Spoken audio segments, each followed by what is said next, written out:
not homogeneous.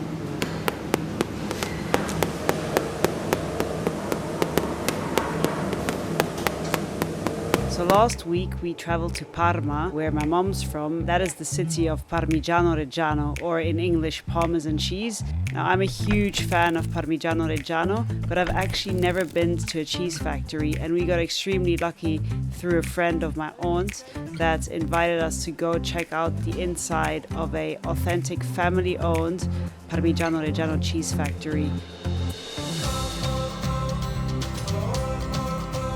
So these things are massive, but they're the metal trays.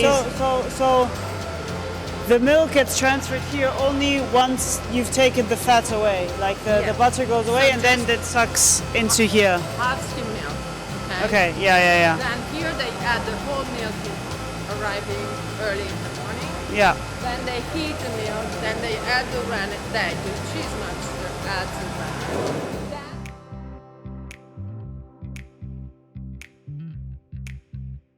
To get to see what it looks like when the cheese is pulled out of one of these, but as you can see, it's quite cool. This is one of the examples of factories where most things are still man-made. There's no way you could do this if you weren't extremely strong.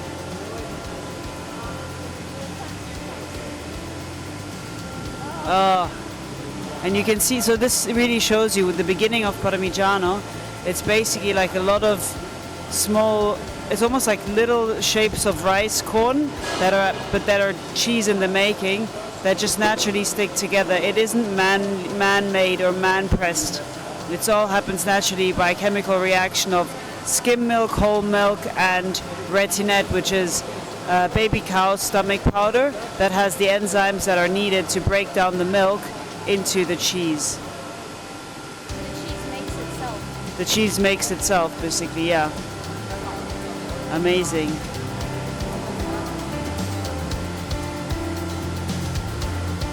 That's cool.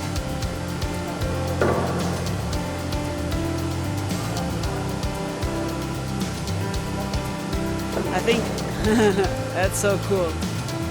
So what happens after it's been hanging here, we saw one cauldron yields 2 batches of cheese. So they have to split one of these in half, and then they're transported, like they're cutting it now. So they split it in half,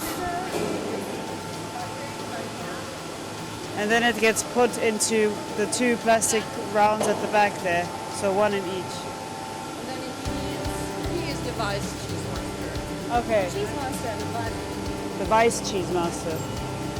And then you see, appreciate the technique they have in order to split them. Yeah. Okay. It's like a dance.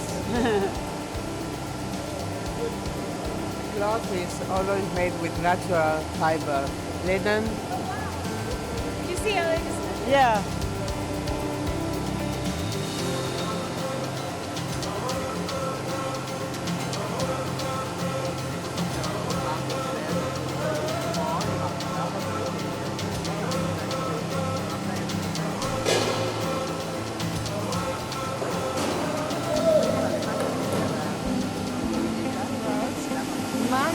Year of production. This is the registered code of these cheese factories. So all the wheels that will be produced by this cheese factory, they will have 2322 as a number. Okay. Here, then we will see the aging room how we will feel. This is what you use to pull out the cream, or like the butter, the top layer of the milk, and then you can make it into butter and cream. We have to buy ourselves some of that butter. I've never had it before. So one of the cool things about Parmigiano Reggiano cheese production is also that there's zero waste.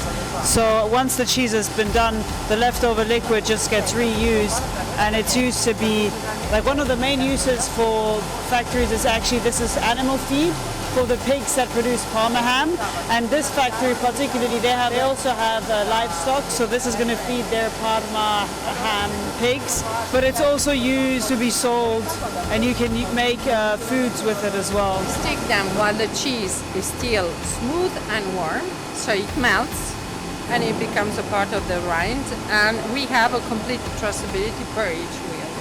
So they're going to lift out the cheese, they're going to wash it, and then they're going to insert it into the plastic holds.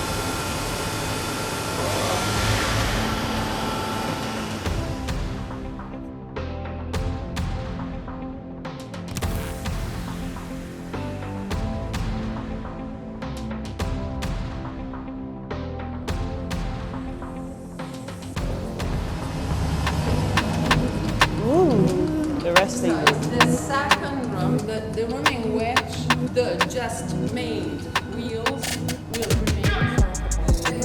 Archeo. This is the first shape that the new fresh cheese, when it's super soft and just been cooked, gets put into these different shapes to make it become a wheel before it gets salted. Vero? And they have a thing inside that gives the written Oh, yeah. Parmigiano Reggiano. No, not yet. She's going to get one. I don't like Because queso. they're changing it. And so This is a weight, it gets put on top of the cheese, but it's actually quite heavy. Warm and smooth. Yeah, warm and smooth, it's like a pillow, you'll like it. Oh yeah, it's warm.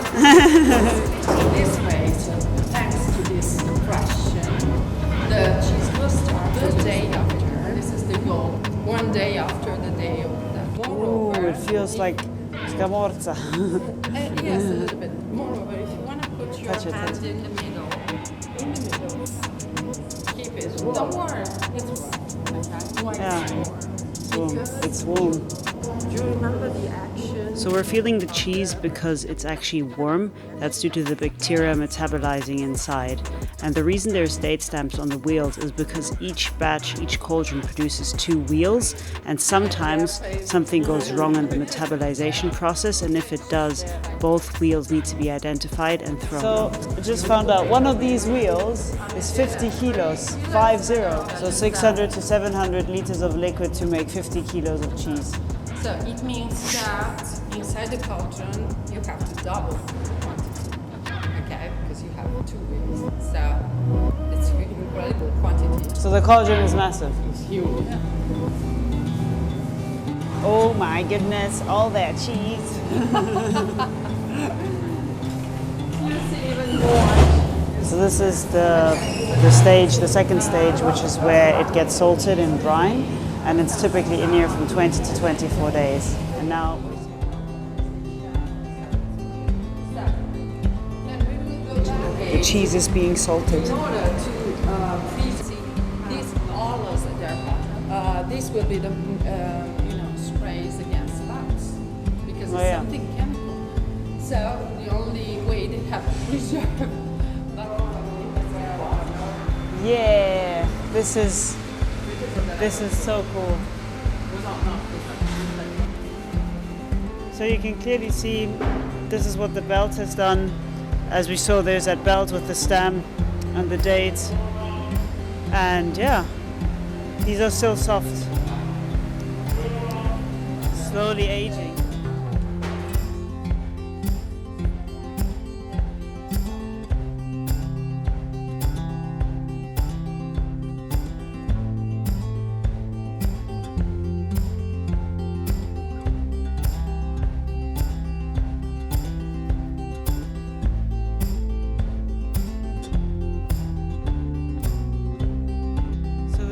The cheese master's gonna choose the wheel. Lorenzo, he's the cheese master. It's really rare to have a cheese master, showing how the expertise takes place because normally they have a great amount of work to do. So That's- it's rare. So this is We're very lucky. yes, you are lucky, and this is a gift. Oh, okay, so then he will show you how to tap it. They will normally keep the wheel with the left hand, so as first they will feel the vibrations and then the sound. Obviously, normally everything is switched off. Today they are working, okay? Yeah. Then.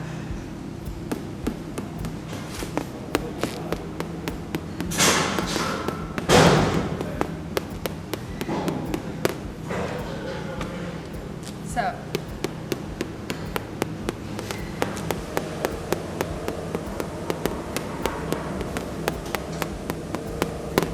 So the sound is homogeneous. It means that the wheel is really perfect, and then at the end of this expertise, the inspectors will decide to fire brand the cheese. Okay, this is the fire branding. Do you remember we saw in the plastic belt that a kind of space will remain empty? Yeah, well, white oval space. Perfect. Okay, so then they have already cleaned this wheel, so it's not perfectly clear, but here you can see even better. Okay, and this is the perfect one. And so normally these kind of wheels, they are the ones that will be aged. Okay, so then riesci. Olè. Questa qua mi sembra ancora bella pesante.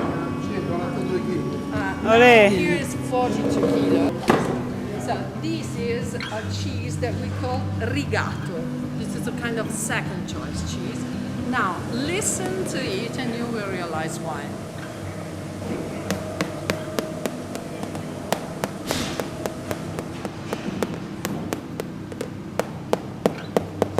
Okay. It's not homogeneous. It's very different, Somewhere. So it means that here there's a problem. C'è un taglio sotto crosta, ha staccato la pelle. Okay. You understand that. You understood that. Yeah. There's a crack under the brine. So this is not a big problem. The cheese is good, but it's not perfect. So the inspectors decided to fire brand the cheese. So this is a wheel of Parmigiano Reggiano, but not the perfect one. So they will sell it. It will be cheaper. Yeah. And second, the owners are obliged to carve. Yeah, so literally. it's lots of rigato, detto, Yeah, no? rigato, that's it. Mezzo. Stress. Imperfect cheese can still get stamped, but it's got lines through it. The name is rigato. Ed è buonissimo, per carità, solo in questo momento. This is the magic. Yeah. It's basically like, because it's entirely biological and there's nothing added, it takes very little. Like, it could be one fleck of dust, one thing of something that just means that it's not perfectly balanced, which is why it gets unhomogeneous. And then it's still going to be delicious. It's still amazing, right? It's just that this isn't the one high quality cheese, and so this is sold slightly cheaper. But to be fair, this would still be much better than anything we get in London. There's some teenagers. Wow!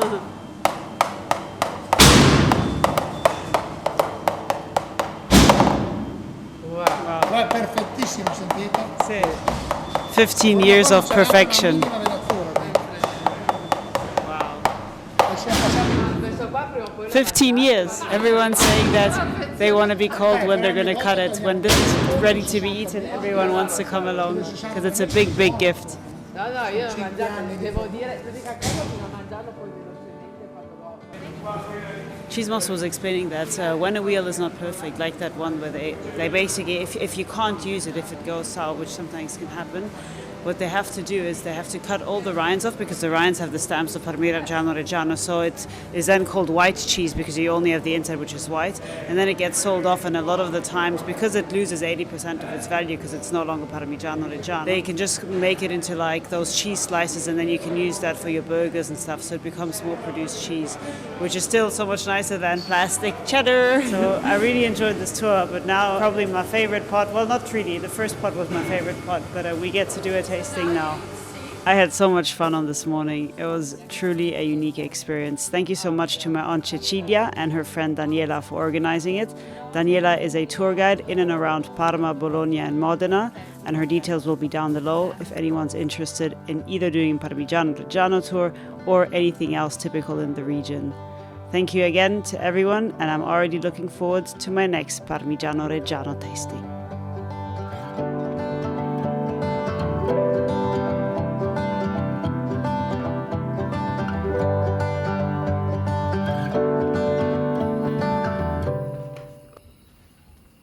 This evening having pasta with seafood clams, and secret ingredient is bottarga, fish eggs, grated fish eggs, which give it an umami flavor, kind of like